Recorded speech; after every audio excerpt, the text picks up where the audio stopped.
How we doing out there? Welcome to the Hellopaper.Sports channel.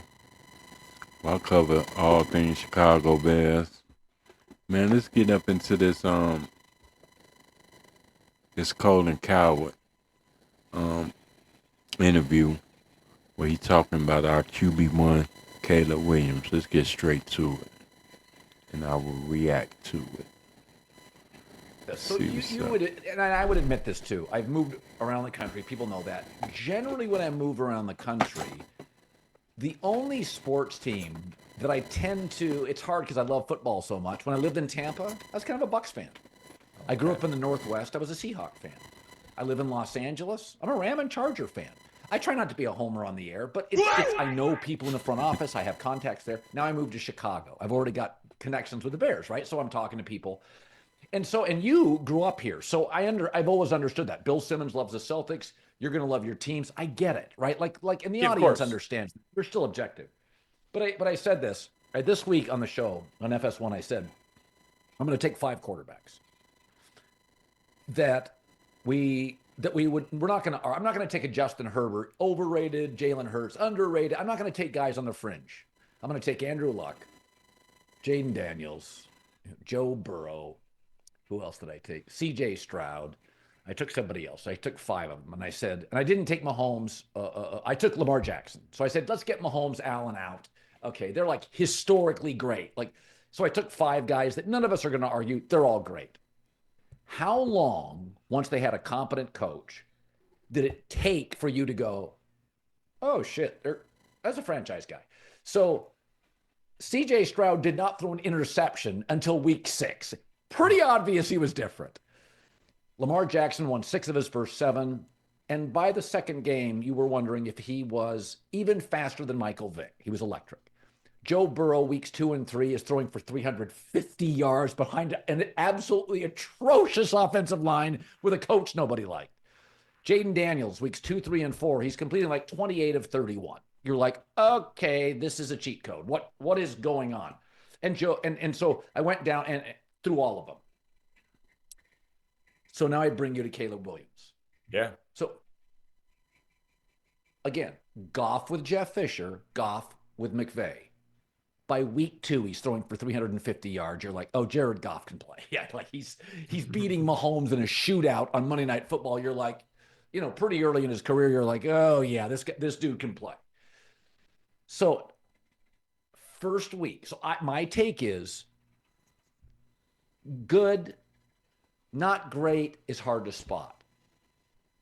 Real deal and sucks jumps off the page. So week 1, Caleb Williams faces Brian Flores at home. Perfect weather. Let's say he struggles. Brian Flores has been punitive to young quarterbacks. And Caleb Williams is bad. What is your take? This is what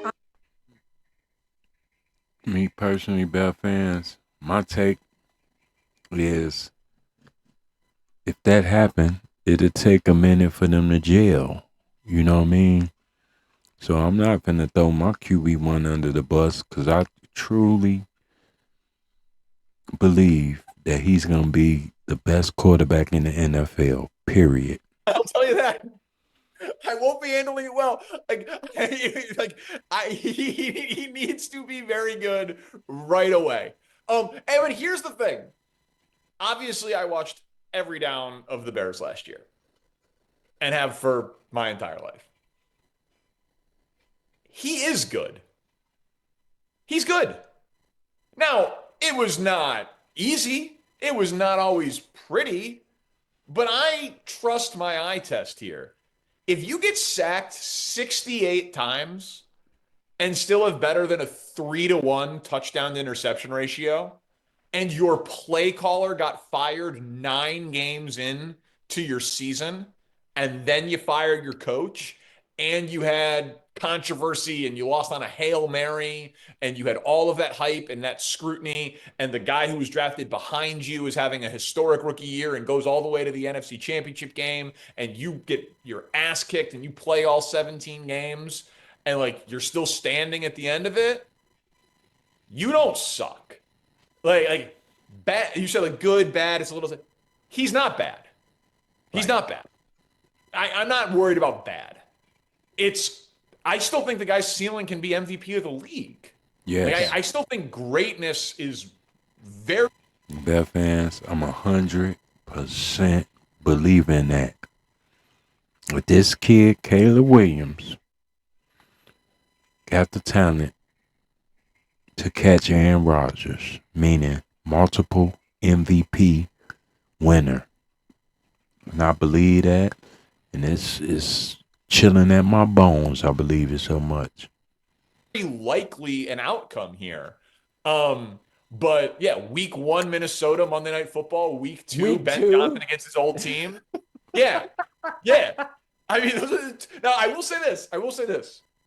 It seems like 40% of the years in the last like decade, the Bears have opened with the Packers. I know that's not actually accurate, but it feels that way. Yeah. That's the absolute worst. Any Bears fan will tell you Bears Packers, it just is like a different thing. All of our families have some Packers people in it. Like, and for me, it was extreme. My dad's entire family was from Wisconsin. Like, you're in weddings with these people, you work with these people, you're neighbors with these people. Like, my old radio station's signal like reaches far into Wisconsin. Like, you could hear it in Milwaukee. So, like, it's just like Bears Packers week 1 is too stressful. There's too many grand. Like I can handle Bears Vikings week 1. I can handle Bears Lions week 1. Bears Packers. If Caleb Williams would come out week 1 and get outplayed by Jordan Love, and they would lose, and he'd throw like 2 picks, that's just like sky is falling type stuff. So I think I can handle Bears Vikings on Monday Night Football week 1. But if he's terrible, I'm not going to be handling it well. It's going to be tough to be neutral. I'll be totally honest with you. That's You know how many Bear fans are damn near have a heart attack if Caleb come out game 1 and just have a atrocious game? Boy, the us content creators are gonna eat up Palace Hall, boy. going to be unfortunate. Yeah. But if he's great, Yeah, deep dish pizza on TV for everybody. no, I saw that first game and I went, "Oh God, Flores! What a nightmare!" Flores. Yeah, it's not a great spot, but again, like, but it can go the other way. Put up 30. Put up 30. We never mention Shane Waldron's name in Chicago ever again. You know what I mean? Like wasted rookie year. Why did you hire? Why didn't you blow it all up and start fresh with K? Like put up 30 week 1, and all of your sins are forgiven, and we're good. Yeah, you know, the other thing, Danny, that wasn't true years ago. There's so many good young offensive coaches now in the NFL. Yeah. But it used to be if your first coach didn't work, you were screwed. But like Geno, Darnold, Baker, Tua had Brian Flores. Then he was a Pro Bowler. Goff's first year was not only unremarkable, it was unrecognizable. So Yeah. the truth is now, there are multiple examples. Sam Darnold's a totally different player. It used to be there were like 4 or 5 offensive guys that were next level. Like every other staff has the next Ben Johnson or an offensive coach. So, I mean, God, look at, I mean, you go to the AFC alone, it's like, oh, there's Andy Reid, and oh, there's Sean Payton, and there's Jim Harbaugh and Chip Kelly. In the same division, you have those 4 coaches on staff. So I think we've gotten to a point where if you have a mulligan season, it just, I mean, nobody remembers Goff's first season. He was 0-7, I think. Yeah, listen, I mean, in Jacksonville, Trevor Lawrence showed enough through multiple failed coaches that they still gave him a $250 million contract. They hit on Brian Thomas last year. They draft Travis Hunter this year. They hire Liam Cohen to be their coach, who was a big part of Baker Mayfield's success and Tampa being as consistently great on offense as they've been. Like, he's in year 5. Like, does Trevor Lawrence enrage me and way too many fumbles and red zone interceptions? Yeah, no doubt. Like, I think that, like, selling stock on Trevor Lawrence has been totally reasonable. But, like, his career's not over. Right. You know, like it's his career is not over. Like if Liam Cohen could do that with Baker, it's definitely on the board that Trevor Lawrence turns this thing around and rips off 5, 6, 7 really good years and changes the complete narrative of his career. But no, listen, I think it's still much more likely than not that Caleb Williams is great than he is mediocre. Danny Parkins, FS1. Love him on the volume. Stops by about once, twice a month. As always, this was great. Thanks, buddy. Yeah, this was fun. Thanks. What y'all think about fans? Hey, we got our whole organization betting on Caleb. We can talk about who we need, running backs and all that. Our whole existence is all on Caleb Williams' back. And I believe, Bear fans, that he's going to come through. But like and subscribe to Hellopaper.Sports. I thought this was a great little interview. Just, Colin always sliding something in about the Bears. But, Bear fans, I know we've been let down for many years, man. Oh, my God. I've been let down for so many decades, man. And this is really a good time to be a Bear fan for you young Bear fans and future Bear fans that's just not getting into the groove. The people who only been Bear fans 3 years, 5 years. Y'all came in at a great time. Not my great, but my grandma, my grandfather, my great grandfather, and grandfather and them.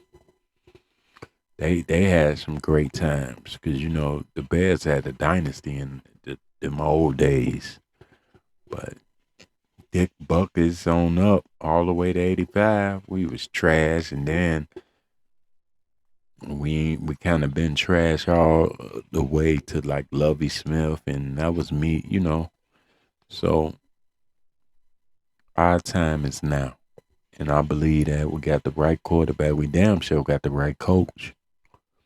We just need everything to gel.